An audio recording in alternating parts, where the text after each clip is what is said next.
All right, 3 o'clock. Good to have you. Odyssey.com rewind. We opened with the Red Wings. They are fun as hell. It was a bit of a PSA.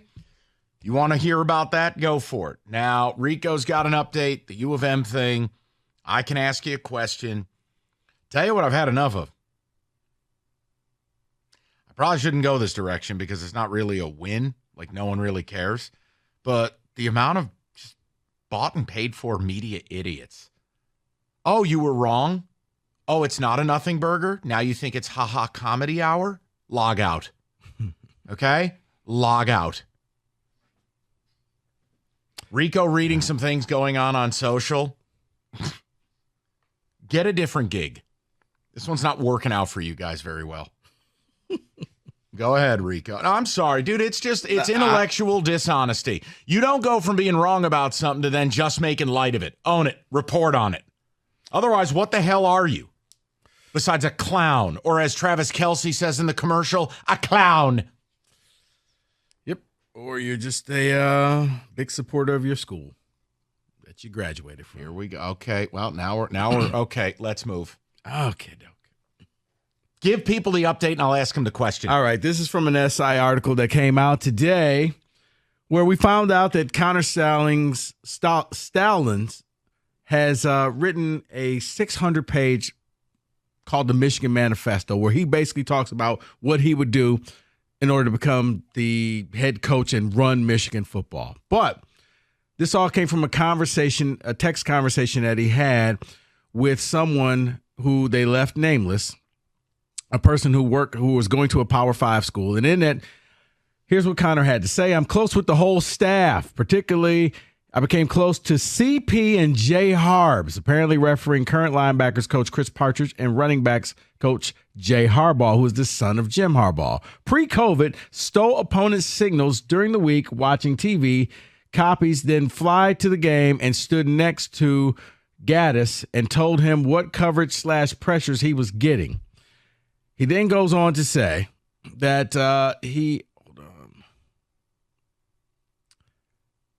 Hold on. What do you want me to do? Hold on. I'm here till 6. What do you want me to do? I'm just trying to find it, Mike. All right. Computer updated here. Oh, super. I know.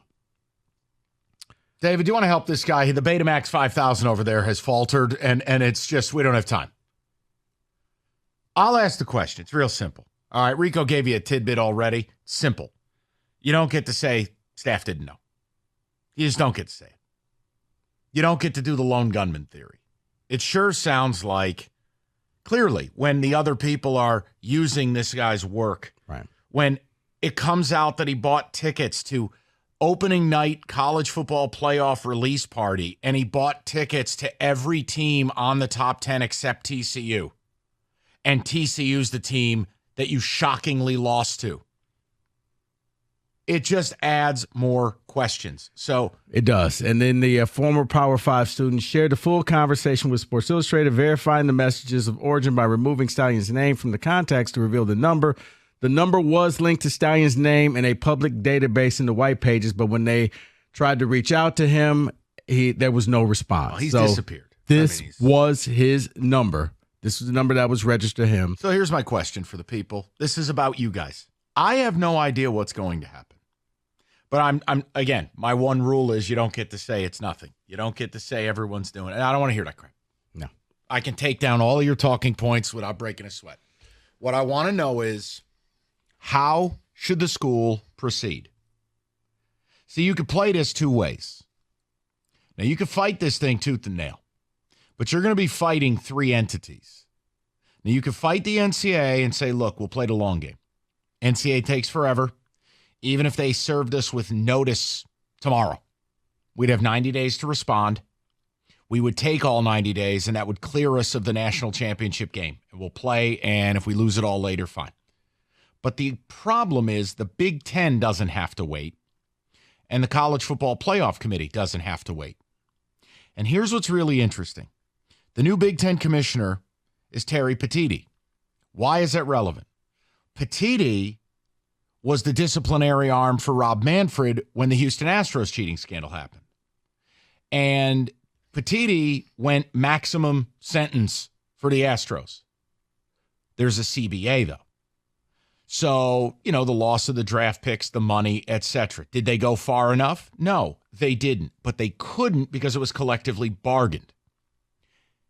There's an executive level of punishment that Petitti, with approval from other schools in the conference, could pretty much go Goodell mode.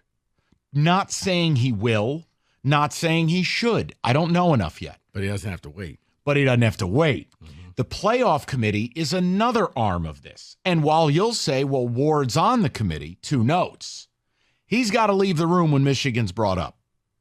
And second of all, there's no way Ward could be on this committee with what's going on. True. They could look at you and go, here's the deal. There's no way we can put this team in. They could alter your ranking. They could keep it mysterious. They could do whatever they wanted. And there would be no rule broken. They could make a very loud statement. Again, not saying they will, not saying they should. I want to know from you. You've got 3, call them governing bodies, you're going to have to battle on this deal. Do you roll over and show your belly? Offer to mea culpa? Offer some sacrifice? Hell, maybe they ask for Harbaugh's head in a peanut butter jar. I don't know. Or do you fight tooth and nail knowing the penalties could be way worse if you fight and lose? Right. I don't know the answer. And frankly, I don't care. It's not my team.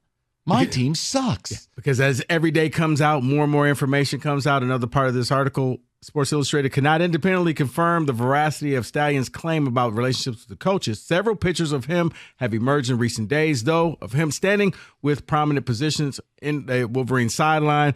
A review of Stallion's now deleted Venmo account did show that Jay Harbaugh sent Stallion's money in 2017 with the OK hand gesture emoji in the memo line, though no purpose or amount for the transfer was indicated. Yeah, I go a different direction here. The picture it's painting is that this guy is a total weirdo. Now, why is that relevant? Well, it's simple. This would be the second weirdo you brought into your football program with very little vetting. I mean, Shemi Schembechler is dirt. Racist. You hired him. This guy sounds like a serious wacko. Mm-hmm. And you brought him right into the henhouse. Yeah. So here's my point. Do you just add people to your staff if they have no purpose? No. Do you add people who are, let's say, not optimal if they don't have something to them that they can bring value in? No. Look, you have a real problem on your hands here. You know how I know you have a problem? Wojo called the morning show today and admitted this is a big deal. See, Wojo didn't do the happy ha-has. You know who else didn't do the happy ha-has? Doug. I handled the morning show yesterday, so we're not going to go there again. Right. But I just want to know what you want the school to do here. Or are you sitting back and biting your fingernails and waiting? Because every day that goes by, it looks worse. Right. And by the fact that I can't laugh at Rico's TCU theory anymore, that's pretty incredible. Overnight, we find out it's not just the Big Ten anymore. It's over 35 games in 17 different stadiums over the course of 3 years, including every top 10 playoff team year except TCU. Who's the team that beat you? TCU. Now, while I'm not telling you that you know or you can guarantee, think critically now. You didn't scout them illegally, and they beat you. You just had to go out there and play like a normal team. That's hard to work your way around without at least a furrowed brow. So I would like to know from you guys. Tell me what you want to happen next. Yeah. Is it sacrificing your AD? Is it calling the NCAA and saying, here's the deal. As long as you keep us playing for the Natty on the table, everything else is in play. Or is it slashing the tires of the NCAA when they show up in Ann Arbor, trying to fight this tooth and nail, knowing that by doing it, you will further exacerbate the problem. They will continue to find things, and they're going to bury you. I'm asking you. Because I'm thinking if I'm a Michigan fan, if I'm the University of Michigan, I'm in it to win it. I'm going to sit there and I'm going to put on the boxing gloves and I'm going to fight the NCAA. So how do you fight the Big Ten? How do you fight the playoff committee? And would your fight against the NCAA hurt your ability in the eyes of those two governing bodies? See, it's all related, Rico.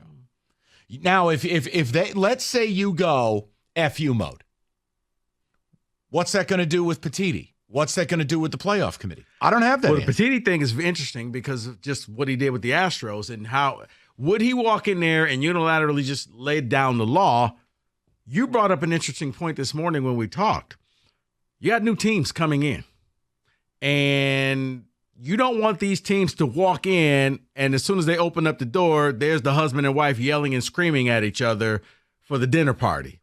Yeah, you know what? I'm not second hungry. thought, I'm just going to leave and go get some pizza. I don't need to hear everything that you guys have done and all your dirty laundry.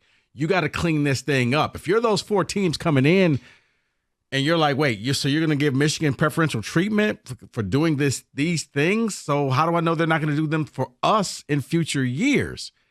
That's where the problem comes in for the Big Ten to step in there. But would the Big Ten cut off their nose? Because Michigan, that's one of the two teams they care about. We all know that. Well, that's the other problem.